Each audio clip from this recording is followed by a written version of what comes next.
Hey, Kathy, how are you? I'm good. How are you, Bede? Good. I was just wanting to talk to you about a principle in the course that I was very impressed with. You know how when you're reading something and a sentence or a phrase or a couple of sentences really hit you, like Yes. you have a kind of like, okay. And it was that we are at home in God, dreaming of exile. Mm. And what I found interesting about this is that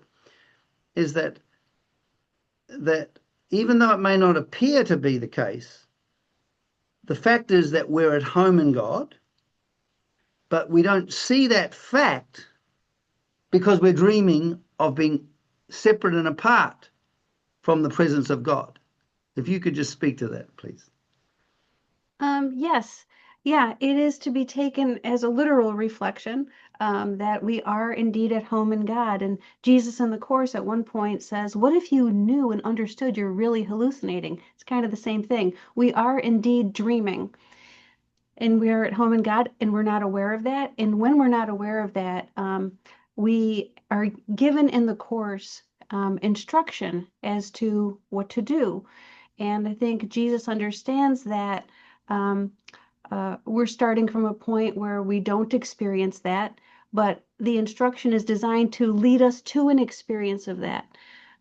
Even if it's not permanent, we have to have an experience of that to have a reference point from which to look back from, that we are indeed dreaming. This is an illusion and hallucination, and it is not real. Right. So I take it we're not looking at a philosophical proposition. We're at home in God. We're looking at a fact that we can come to appreciate as a fact in our life, that we are in fact at home in God. So we're talking about awakening to the fact that we, right here, right now, as we are at home in God. And so what you're saying is that that then becomes a reference, because once we know what that really means, we can see that anything other than that is a dream of exile. Is that right? Yes, everything other than that is our own nightmare, and there's no truth in that nightmare.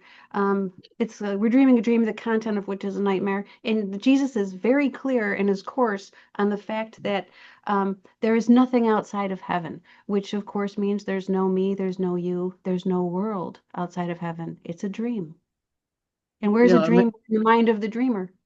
yeah, I remember I can see that Ken Wapnick was talking about the metaphysics of the course, and that if God is all, and the being of God takes up all of the room, and there's nothing other than God, there's only the reality of God, then anything else added to it, you can't have the infinite God plus then certain a kind of a corresponding being, because there's no place where God isn't. So we're talking about the fact that we can imagine, the Mm-hmm. mind can imagine that there's a life separate and apart from God, and we can't deny the experience of that. We experience ourselves as, the depth of human misery is a sense of aloneness, a sense of self-hating, and a tremendous fear of death, and that's bubbling within every human being. But that's the result of this. I'm lonely because I imagine that I'm separate and apart from God. I'm so self-hating because I'm not rooted in the life, light, and fullness that is God. I'm rooted in myself as separate and apart. So it's very dark and miserable. And Yeah. also because my own be is rather fragile because it doesn't really exist. And then there's this tremendous fear of annihilation. Yes. Yeah. Yeah. And I think that what we do is when we're taught to, we use the world, we use everything in the dream to prove our own reality to ourselves. We have it mirror back to us what we want to believe. So we use the world to prove the separation happened, and nobody can tell me it didn't, or that I'm at home and God dreaming of exile, because it's witnessing to its own reality. And when we're willing to stop using the world to prove what we are to ourselves, then we can be open to the idea that we're at home in God dreaming of exile. Yeah, so what we have is we have this tremendous, you see, the interesting thing about the presence of God. In the presence of God, there's no special me or special you. And so in one sense, the perception of that there is only God present here is extremely scary, because it means that I cease to exist as a being separate and apart from God. So I have a fear of God, because my craving to be this and to be that and to be a special person and to have my own existence and to preserve it is so strong, because because if I ever get near the fact that actually this is all just a mirage and I'm actually insubstantial and nothing, that is like a fear of death in the sense of annihilation. But because I'm identified with this sense of life and being, I am me, I myself, Bede and I, in all my glory, that the maintaining of that, I've got to keep on maintaining that and keeping the reality of God, the fact that there's only God here. Do you know what I mean? I've got to keep Yeah. that reality away, don't I? Yes, and that's something that Ken really focused on, the idea that God is, there's no time, place, or state where God is absent is terrifying. And he tried to encourage students to get in touch with that. The part of them where that sits with that and understands it means what you just said it meant. Essentially, there is no me. So I don't want to, I push it away and resist that no matter how miserable I might be.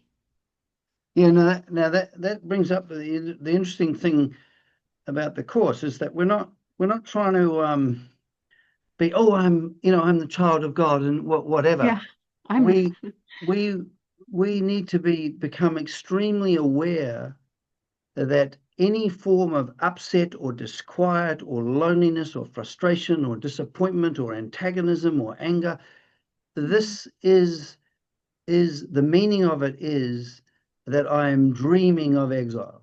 So because you see, when I'm normally caught up in loneliness or anger or antagonism, I feel it's always caused by something external to me. Mhm. But that keeps me in the dream, in a sense, because the dreaming of exile, because I think I'm being dreamed. If the dream is real, and then I'm a victim.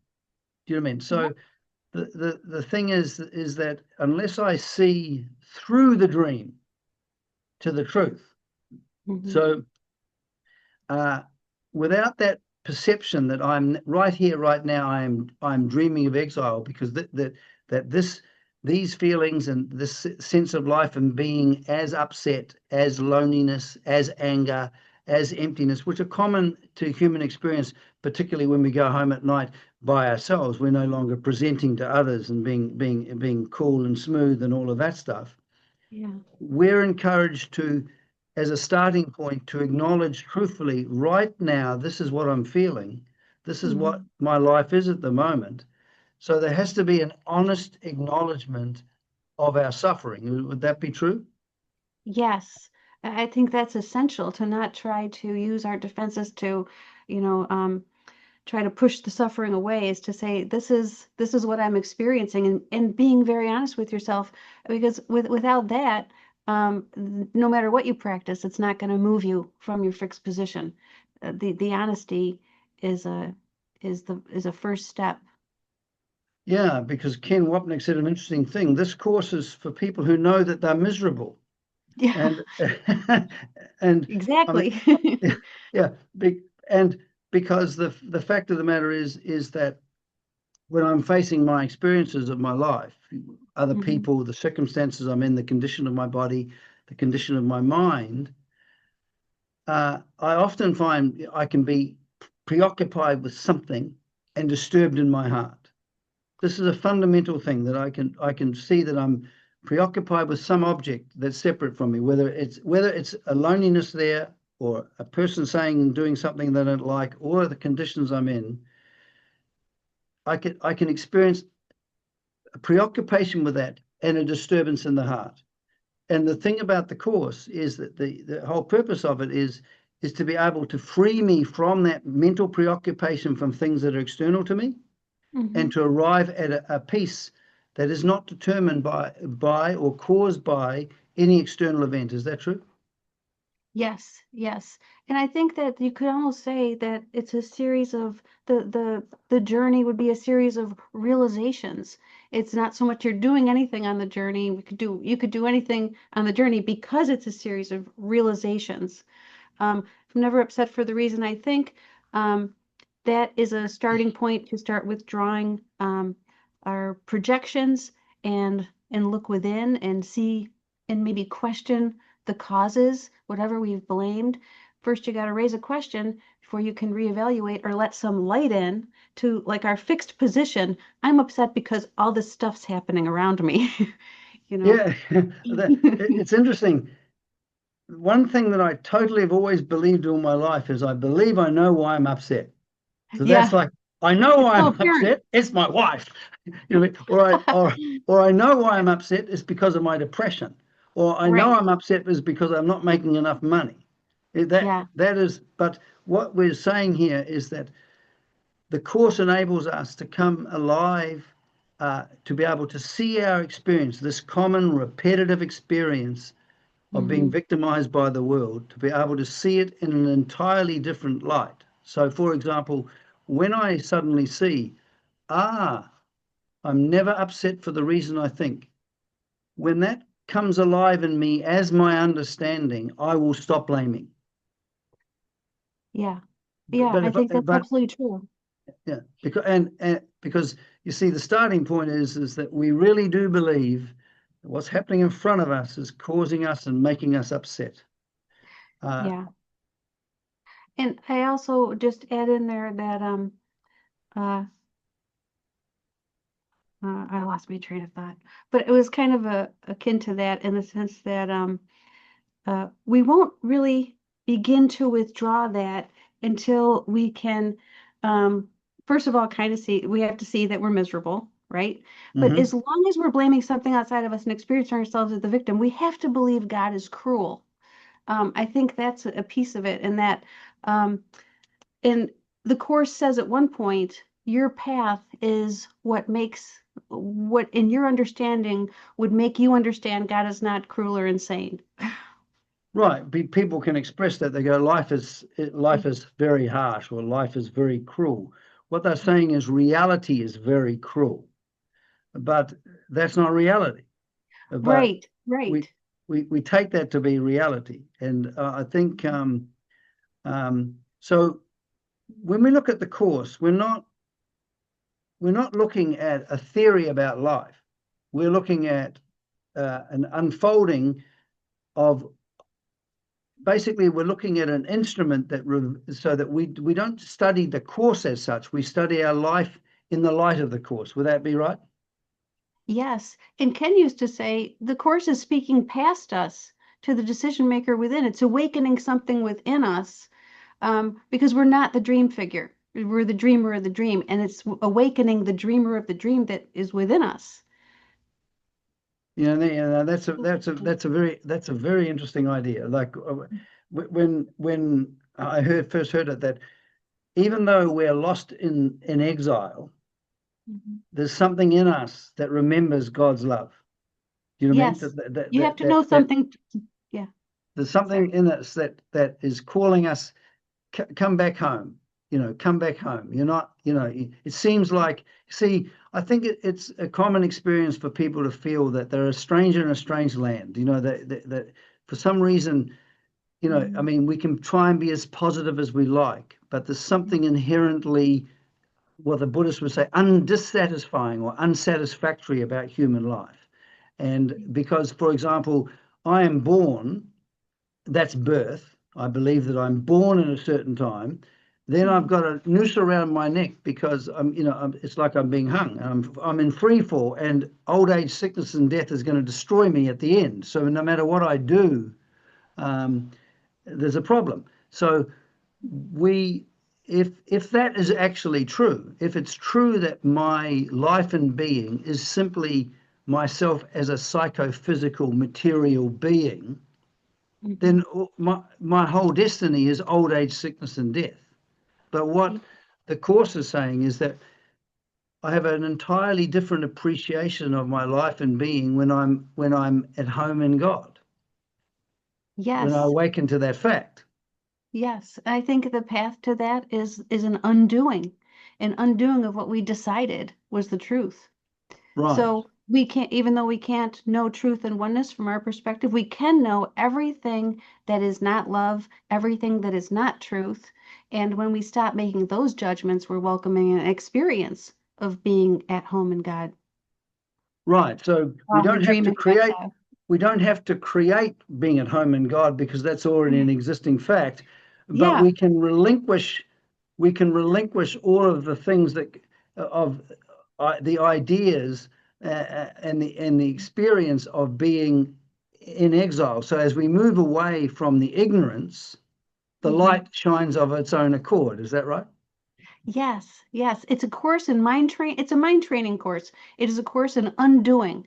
Like you said, we don't have to actually do anything to experience it because it's already true. We just have to undo the lessons we taught ourselves about what we are. Now that's an interesting thing because like the thing is that often the course says, they say, from when I've listened to Wapnick, he talks about that uh, God already is. What we really are is already here, and so the fact that we're at home in God is a fact, but we're blind to that fact. So the problem is not behavior. It's not that I'm a bad person. I'm an ignorant person. I suffer from ignorance, not an inherent badness. That's where this is different from Christianity as such. Yeah, and I So, think that ignorance is really just being wrong about what was going to make us happy. right, We made a right. mistake. Yeah, that's right. So the idea that a self-existence separate and apart from God is where happiness and security exists is a profound problem. And we can see that, like when we look at the pretentiousness of human life, we present, we want to look good in our Yeah, own eyes and the eyes of other people. Do you know what I mean? And I mean, when you think about, you know, why, when we sit when you hear the expression I got put down by that person, well, what got put down was what yeah, what I am in my real life and being. Was that put down, or was it an idea that I had about myself that I love, that I cherish, that I want to be, and then you come along and you knock the idea? Then I think you're hurting me.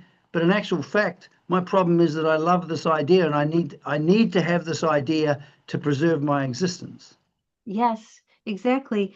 And Ken used to always say, "What's it got to do with me?" But we all take up things personally because of exactly that. We're preserving the self we made.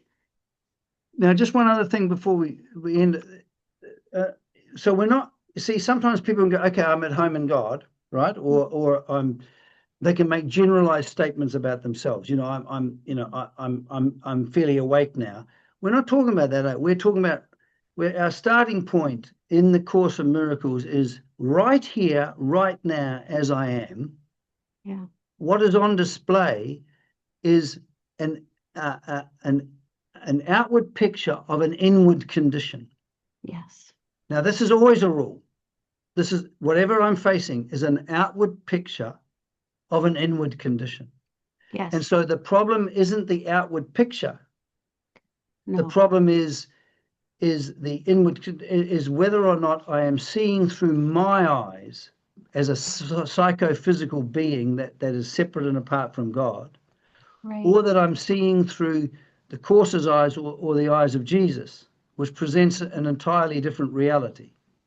So Yes. one reality is saying everything is already all right. hmm You're at home in God. You've actually never left. You've only imagined that you've left, which Yeah. releases us from the pain of being caught up in the dream. Or the other Right. reality is that I am a psychophysical being. That's all I am. And I'm trying desperately to ward off death and old age and sickness and all of that stuff and trying to be happy in a place where I can't be happy.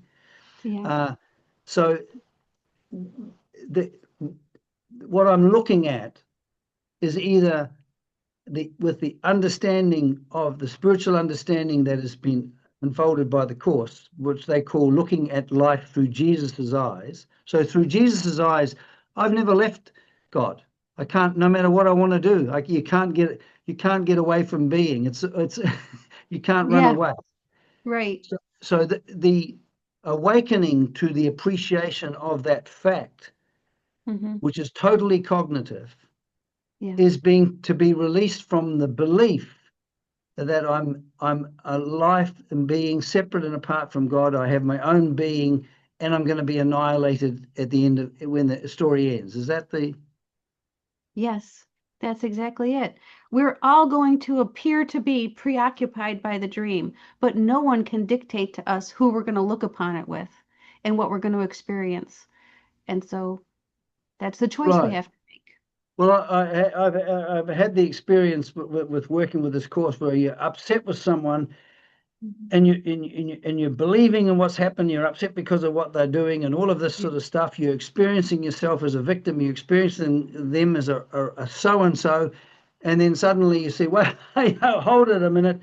And then the moment you're seeing it through the eyes of Jesus or through the eyes of the Holy Spirit, suddenly you disappear as this victimized person. The person being a such and such also disappears, and all Yeah. you're left with is what your senses are showing you, but there's no, that whole dream disappears, and you return to a sense of peace where you're relaxed in the lap of God, or you're being at home in God. Mhm. Not in the absolute sense, but that a reflection of the absolute state, a Yeah. reflection of it, being at home with yourself and being at home in God while you're in this world. Yes, that is the goal. It's undoing the untruth. When I'm not upset at that person, that's an undoing. I'm recognizing I can't be upset for what that person did. It can't be true. And that leaves the space for the truth to come in and we'll experience ourselves differently. And So then, you can't say to someone, you've kicked God away from me and caused me to be miserable. right. Yeah. Yeah, It's always somebody else's fault in my world. right. All right. Well, thank you very much for that, Cathy. Thank you. And we'll catch up another time. Bye Okay. I bye. look forward to it. Bye bye.